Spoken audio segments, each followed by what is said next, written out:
What's going on, everybody? Thank you for watching another one of my videos on this channel. Hope they've been helpful. If you watched before, if this is your first time, I appreciate you checking this out. Again, like, share, subscribe if you think it's good. Wanted to just kind of throw a couple things out there today in today's video based off of my reading. Really intriguing stuff about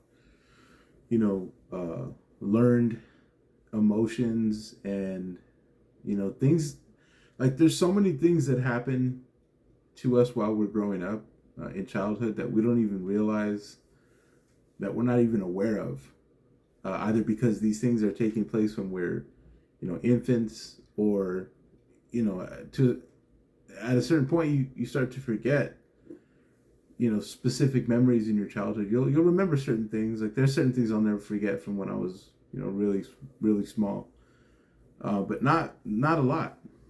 It's been a long time, right? It's as we grow older, so those memories go that much more distant. But the effect that we experience as far as what emotion it creates in us and how we were taught to respond to that emotion, those things are very real, and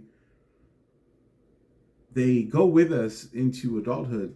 And I think that's surprising for a lot of people, as they mentioned again in my reading, that it's some people just are like, why am I going to talk about my childhood? I'm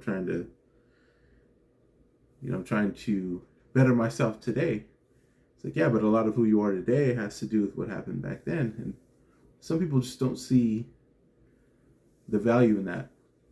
And I get it. I can see where they're coming from.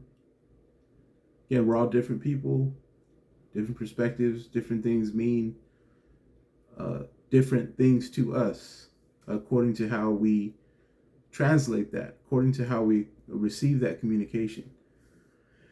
And so, in that case, I understand, but I find it fascinating because I do believe that there is some truth to it regarding our response to certain things. And again, emotional health is a good thing for us as people, because unless we live in the middle of nowhere and we survive off the land and support ourselves and really have just hardly, if any, other human contact, which shout out to those people because I know that they do exist. Unless you're one of those few, you're going to have to be as good as you can with relationships, because that's all you're dealing with. And again, relationships doesn't mean like long term. I mean, they can be brief interactions, but in that moment, you're engaging in a type of relationship with that person, or with that event, or just in our day to day. And we have to the more that we understand ourselves and how we interact with our emotions, I think the better it is for us. And I find it interesting that going back to our childhood and even finding out about what we were like, pre-memories, again, like that, that infant stage, right? Nobody, I mean, I don't want to say nobody, because, there's an exception to everything. There could possibly be someone out there that remembers things when they were 8 months old. I'm not saying it's possible. Most of us, I would say, and with somewhat confidence, I would say most of us can't. But it's interesting to even find out, like, let's say if I go, ask one of my parents, like, hey, what was I like at this, at 8 months? What was happening? Was I playing? Was I happy? Was I sad? Was I, like, what was going on? Because, all those things, every single stage from zero, right, from the time of birth until where we're at now, there's been development, there's been things that are learned And it just, it speaks to just how, just how distinct we are as humans, and how we function, and the things that, we experience in a lifetime, and how development's a part of that. And again, going back to how we deal with emotions, a lot of those things are even quite possibly, I mean, I guess there's never really any way to truly know. It's just, based on studies and, projections about certain things. But, it seems to make sense somewhat because, children do pick up things. And I'm sure we've had that experience before. I know as a father, I've had that experience where, one of my kids at a certain age did something and I was like, wow, like I didn't expect you to be able to do that or to pick that up. And, we don't realize what's happening. And again, back to the things that are unseen, right? Those things in our subconscious mind that remain there that we're not readily in access with, those things are influencing how we react to things, in real time, right? Things in the conscious mind that we do observe, that we do know are happening. And it's interesting. And it also gives me hope that, hey, you know what? If there's certain patterns or certain reactions or responses to certain emotions, there's ways to kind of, look into that and see what, corrections I can make. Again, I mean, what standard are we looking for? Like, obviously perfection's not, that's, we're not gonna we're not trying to, sell ourselves short by trying to, achieve this unnecessary, standard. But what is the standard? Like, how do you know this is working or whatnot? Well, are you improving? Right? That's how I look at it. Am I improving? Is there something that I can look at? Can I gauge that anyway? Can I say, well, a couple of months ago, my first response to this was this, right? I would feel a certain emotion, angry, I feel whatever. And that's where my mind would stay. But, as I began to learn how to work through these things, how to identify these things, and that's a big deal as well, being able to identify emotions, being able to say, like, like, why is there anger there? Like, there shouldn't be. Like, why does that arouse anger? Like, why did that make me mad? Like, what button did that push? We start to just kind of, and again, not overwhelm ourselves. Everybody has their own pace that they're going to go by, but in this order, right, in this fashion, where we're kind of deep diving into how we respond to certain emotions and why we do that, right? Where was that learned? How did we learn to identify this and that?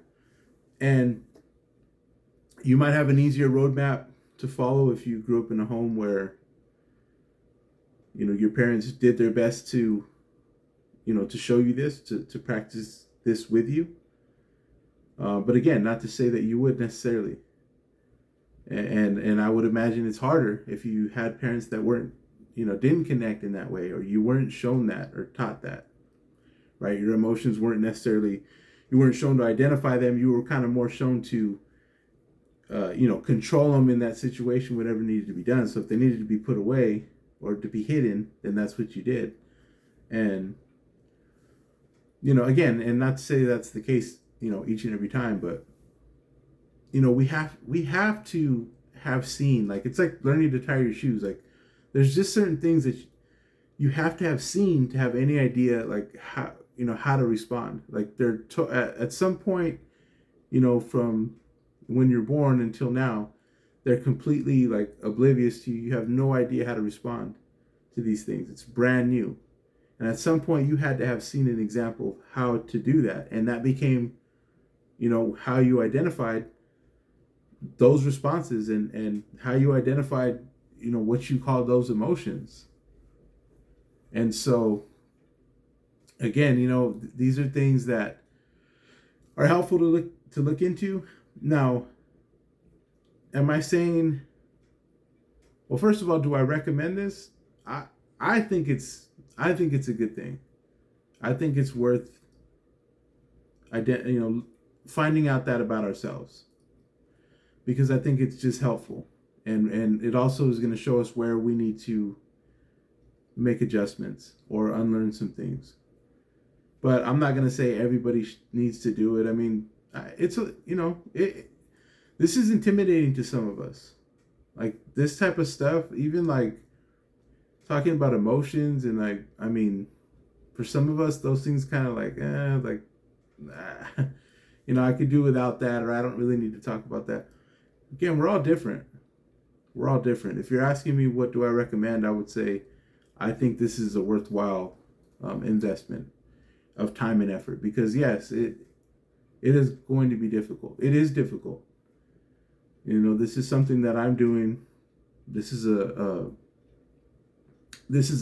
journey that I'm taking myself, and it's not easy, because we want to be comfortable, and we reject change because change takes you out of that comfort zone, or doesn't allow you to get complacent, which is easier for us because if we're complacent, there's less risk, and our body, our mind, it wants us to be safe and to take care, make it easy for ourselves. But so I understand it's daunting for some of us, but personally, I think it's worthwhile.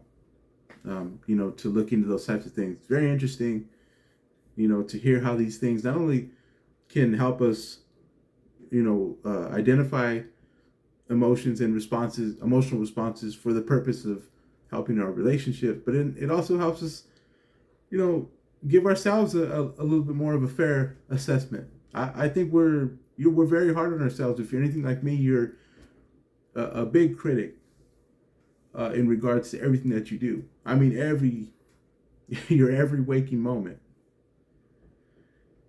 And by perhaps by identifying some of these emotions and emotional responses, we get to see a different side of it, right? There's more to the story. It's not just me being the way that I am. I am responsible for myself, of course, but it's not the whole story is not just me. That's just who I am, but it's who I was shown to be and how I learned to be that. And so, I don't know. That's just that's just something I've been really intrigued with as far as the reading that I'm doing. Again, the book is called How We Love. Discover your love style, enhance your marriage. Again, it's a marriage. It's focused towards marriage, but these principles, these questions, these ideas that I'm getting from this information, I think it's helpful to all of us, no matter what. And so, thank you again for watching, and talk to you soon.